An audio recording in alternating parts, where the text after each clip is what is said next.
Urea కష్టాలు అంతా ఇంత కాదు, రైతులను ఇబ్బందులు పెడుతుంది. యాప్ రాష్ట్ర ప్రభుత్వము యూరియా కోసం ప్రత్యేక యాప్ తెచ్చింది. యాప్ ద్వారా అనేక ఇబ్బందులు అవుతున్నాయని చెప్పి రైతాంగం రోడ్డెక్కిన పరిస్థితి. మనతో మాట్లాడేందుకు చాలా మంది రైతులు ఉన్నారు. యాప్ వల్ల ఎలాంటి కష్టాలు ఉన్నాయి?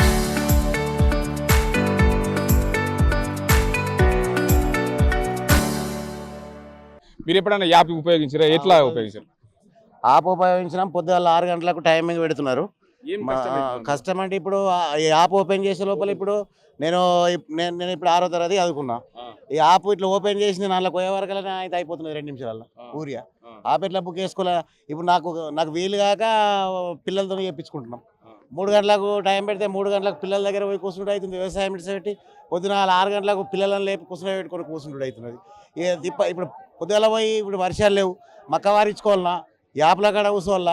యాప్లో బాధపడంగా 2 సంచులు బుక్ అయితే ఇప్పుడు మాది వేరే విలేజ్ అయితే 4 కిలోమీటర్లు 15 కిలోమీటర్ల దూరంలో మా మండలనే లాస్ట్ విలేజ్లో ఇస్తారు. మళ్ళీ ఆడుకోయిన తర్వాత పాస్బుక్ లైన్ పెట్టుకొని మళ్ళీ 12 గంటల దాకా ఆనే కూర్చుండాలి. 12 గంటలకు వచ్చి బుక్ తినేలా మళ్ళీ 3 గంటలకు మళ్ళీ 2 బుక్ అయితే మళ్ళీ కూరుకోవాలి. అంటే ఒక 2 సంచుల కోసం 2 రోజులు తిరుగుడు అవుతుంది. బుక్ చేసుకున్నది ఒకరోజు అయితే అది కూడా మన అదృష్టం మంచిగా ఉండే యాప్ బుక్ అయితే పోయినట్టు లేకుండా లేదు. ఇప్పుడు ఆల్రెడీ మక్క మందుకు వచ్చింది. ఇప్పుడు మేము ఏమంటున్నామంటే ఈ యాప్ల వల్ల రైతులను ఈ విధంగా పరేషాన్ చేసే బదులు మేము రైతులుగా ఏమంటున్నామంటే నాకు ఒక 5 ఎకరాలు ఉన్నది, 5 ఎకరాల రైతును నాకు ఎంత ఇస్తావు, అది ఇచ్చేదేదో పాస్బుక్ నువ్వు యాడ్ చేసుకొని నాకు ఇచ్చేది ఎంత ఇస్తున్నావు నువ్వు అంతా నాకు మా ఊర్లో గోదాంలో పెట్టు, నాకు ఎన్ని వస్తాయో కన్నే ఇయ్యు. కానీ ఈ విధంగా యాప్ పెట్టి ఇప్పుడు ఇట్లా 70% మంది రైతులకు యాప్ బుక్ చేసుకోరాదు. ఎందుకంటే ఇంట్లో చదువుకున్న పిల్లలు ఉంటే వేసుకున్నట్టు, లేకుంటే ఇప్పటికీ ఒక సంచి కూడా లేదు. ఎందుకంటే వాళ్ళకు పిల్లలు లేరు, వాళ్ళు చేసేటోళ్ళు లేరు. ఆడ తోటలు వారించుకోవాలా, మేము మక్క విత్తనాలు పెట్టుకోవాలా, ఇక్కడ ఆపులు బుక్ చేసుకోవాలా. ఈ రకంగా తిప్పలు పెట్టడం మాత్రం సరైంది కాదు. దయచేసి ముఖ్యమంత్రి గారికి ఒకటే మాట చెప్తున్నాం, ఈ యాప్ విధానాన్ని తీసేసి ఇంతకు ముందర లెక్కన పాస్బుక్ వైజ్గా 5 ఎకరాలు ఉన్న రైతుకి ఎంత ఇవ్వాలనుకుంటున్నారు మీరు అంతే ఇస్తే సరిపోతుంది.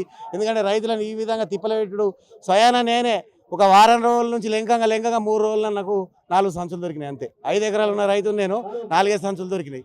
ఇక మిగతాది ఏం చేయాలో అర్థమైతలేదు. ఇక్కడ మరో రైతు ఉన్నారు, తనని అడుగుదాం. చెప్పండి, నువ్వు ఎన్ని ఎకరాల వ్యవసాయం ఉంది? నాకు 6 ఎకరాలు ఉంది. ఎప్పుడైనా యూరియా బుక్ చేసి? నేను ఊరియా బుక్ నాకు చదువుకుంటే కదా నేను ఉన్నది నేను మాది ఆపో నాకు ఏ ధర ఆపు తెప్పది షాపు తెప్పది. ఆ ఫోన్ పట్టుకొని వాళ్ళు ఇంటి గురికెట్టారు కానీ అలా అయిపోతున్నాయి. వాళ్ళదాళ్ళు చేసుకుంటారా, నాకు చేసి ఇస్తారా? నాకున్న ఎకరాలకు ఒక ఎకరాకు 1 ఇస్తాడా 2 ఇస్తాడా? నా పాస్బుక్ తీసుకొని పోతా, నా ఎకరాల మీకే నాకు ఇవ్వాలని. అయ్యా రేవంత్ అయ్యా, మేము ఓట్లేసిన దానికి మా చెప్తాం, మేము కొట్టుకుంటున్నాం అయ్యా, నీకు కాలు మొక్కుతాము. ఈ 2 ఏళ్ళు నడిచింది, ఇంకా 2 ఏళ్ళు మమ్మల్ని కాపాడు. అప్పటికి నీకు మేము నామాలు పెడతామా కామాలు పెడతామా దండి నీకు దండం పెడుతున్నాము, దయచేసి మాకు. మరో రైతు ఉన్నాడు, చెప్పండి. మీరు యాప్ ఉపయోగించేస్తారా? మీకు ఎట్లా ఉపయోగించినావు? ఓపెన్ చేసేసరికి 3 నిమిషాలు టైం ఇచ్చాడు. ఆ 3 నిమిషాల్లో ఓటీపీ వచ్చేళ్ళకి, ఆ ఓటీపీ టైంలో బుక్ చేద్దాం ఓపెన్ చేసేళ్ళకి, ఆ డిస్టిక్ సిటీ చేసేళ్ళకి ఉన్న టైం అయిపోయేసరికి లాస్ట్కి వస్తే ఏమైంది, ఊరియా ఏ దాంట్లో చూసినా కానీ కూడా 0 బ్యాలెన్స్ చూపిస్తూ ఉంటున్నది.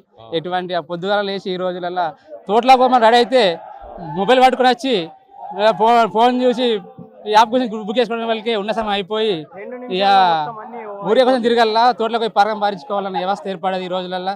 కానీ మార్పు అంటే మరి పొద్దున్న లేచి మనం తోట పని చేసుకోవాలనే సమయం మార్పులో కానీ ఊరే బస్తాల సొసైటీలో తిరగాల్సిన రైతుల పరిస్థితి ఏర్పడేది ఈరోజు. ప్రతి ఒక్క రైతు కూడా ఏ రోజు రైతులు కూడా ఘోరమైన పరిస్థితి ఏర్పడేది ఊరే వల్ల. మరి ఈ రోజు రాను మార్పు వల్ల ఏమవుతుందో అన్నది తెలియకపోతున్నాము. ఖచ్చితంగా ఈ విధంగా మార్పు చేయాలని చెప్పేసి రేవంత్ రెడ్డి గారిని యాప్ ఖచ్చితంగా ఎత్తివేయాలని. ప్రధానంగా చూడొచ్చు, ఫెర్టిలైజర్ యాప్ ఉంది. ఫెర్టిలైజర్ యాప్ ద్వారా అనేక కష్టాలు అవుతున్నాయని చెప్తున్నారు. మనం కూడా ఒకసారి ట్రై చేసే ప్రయత్నం అయితే చూడొచ్చు. ప్రధానంగా చూడొచ్చు, ఇక్కడ ఏదైతే ఫోన్లో ఆండ్రాయిడ్ ఫోన్లో ఫెర్టిలైజర్ యాప్ ఉంది, యాప్ను ఓపెన్ చేస్తుంటే ప్రధానంగా దానికి సంబంధించిన ఐడెంటిఫికేషన్ వీటన్నింటిని కూడా వస్తుంది. ఫార్మర్ సంబంధించి చూసుకుంటే ఫార్మర్ వ్యాలిడేషన్ సంబంధించి మొబైల్ నెంబర్ ఎంట్రీ చేయాలి. మొబైల్ నెంబర్ ఎంట్రీ చేసిన తర్వాత పూర్తి స్థాయిలో దానికి సంబంధించిన 3 నిమిషాలు ఓటీపీకి సంబంధించిన సమయం ఇస్తుంది. సమయం రావడంతో దానికి పూర్తి స్థాయిలో నెంబర్ ఎంట్రీ చేసిన తర్వాత ఓటీపీ వస్తుంది. ఓటీపీ వచ్చిన తర్వాత దానికి సంబంధించి ఇలా కొన్ని నెంబర్ ఐడెంటిఫికేషన్ ఏదైతే పట్టాదారు పాస్బుక్ అందులో ఉంటే తప్ప ఆ ఓటీపీ ఆ మొబైల్ నెంబర్కు రాదు. రైతు ఖచ్చితంగా ఆ పాస్బుక్ దానికి సంబంధించిన లింక్ కావాల్సి ఉంటుంది. ఆ లింక్ అయితేనే దానికి సంబంధించి ఓపెన్ అవుతుంది. ఒకవేళ రిజిస్టర్ టాలెంట్ అంటే దానికి సంబంధించి పూర్తి స్థాయిలో ఈ రకంగా కూడా ఏ మొబైల్ యాప్ ఓపెన్ చేసినా ఖచ్చితంగా రైతు తన పట్టాదారు పాస్బుక్ ఉన్న రైతుకే ఆ యాప్ ద్వారా లింక్ ద్వారా ఓపెన్ అవుతుందనే ప్రధాన లక్ష్యం యాప్ ఉద్దేశం. ఖచ్చితంగా రైతాంగాని కోసం ఎవరో యూజ్ చేసే ఆండ్రాయిడ్ ఫోన్ల ద్వారా మాకు ఉపయోగం లేదు. మేము సొంతంగా ఉపయోగించే మొబైల్ ద్వారానే దానికి యాప్ కనెక్ట్ అయి ఉంది కాబట్టి ఖచ్చితంగా రైతులకు సరిపడా యూరియా ఒక్కసారిగా ఇవ్వాలని చెప్తున్నారు. మొత్తానికి రైతాంగం కోసం ఎక్కడ ఇబ్బందులు లేకుండా చూడాల్సిన బాధ్యత రాష్ట్ర ప్రభుత్వం పైన ఉంది. రాష్ట్ర ప్రభుత్వము ఇప్పటికైనా పూర్తి స్థాయిలో దీనికి అంతటికి సంబంధించి ఎక్కడ ఇబ్బందులు లేకుండా చూసే దిశగా ప్రయత్నాలు చేయాలని చెప్తున్నారు. ఇక్కడ చూడొచ్చు ప్రధానంగా రైతులను అదేవిధంగా నేతలను అరెస్ట్ చేసిన పరిస్థితి అయితే కనిపిస్తుంది. చూడొచ్చు ఇది అందరూ కూడా ఆందోళన దిగారు. ఏదైతే స్థానికంగా ఉండే ఎమ్మెల్యే వేముల ప్రశాంత్ రెడ్డిని తరలించే క్రమంలో ఇక్కడ పోలీసులకు అదేవిధంగా రైతులకు వాగ్వివాదం అయితే చోటు చేసింది. పూర్తి స్థాయిలో ప్రభుత్వము దీనికి సంబంధించి స్పందించే వరకు మేము రోడ్డుపైనే బైఠాయిస్తామని చెప్పి బాల్కొండ ఎమ్మెల్యే వేముల ప్రశాంత్ రెడ్డి అంటున్న నేపథ్యంలో ఇక్కడ సీఎం డౌన్ అని చెప్పి నినాదాలు అయితే చేస్తున్న పరిస్థితి కనిపిస్తుంది. ఏదేమైనప్పటికీ రాష్ట్ర ప్రభుత్వము పూర్తి స్థాయిలో రైతాంగం కోసము ఖచ్చితంగా 24 గంటలు విద్యుత్ అందిస్తామని చెప్పింది. విద్యుత్తో పాటు ఇటు రైతులకు సరిపడా యూరియాను కూడా ఇవ్వట్లేదు.